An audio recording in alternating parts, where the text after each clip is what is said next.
This How to 1 Minute will show you how to install Microsoft Loop for PC and mobile. First of all, let's see the process for PC.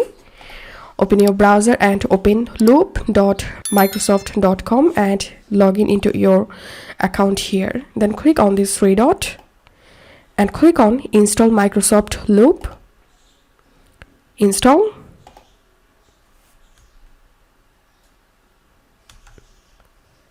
And if I minimize my browser here we can see I've successfully installed Microsoft Loop to my computer. And to open it, just double click on it, and then Microsoft Loop will open up here.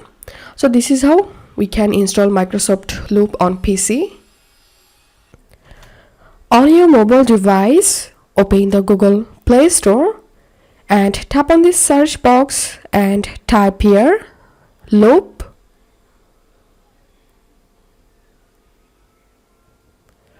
And here search for Microsoft Loop.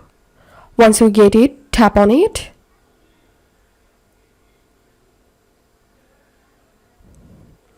And it's time to install the Microsoft Loop on mobile device. So tap on install and the Loop will start to install on your device. Once it's installed, tap on open, and after that you will be able to use the Microsoft Loop from your mobile device. So this is how we can do it. If you find this video helpful, make sure to subscribe How to 1 Minute. See you in the next video.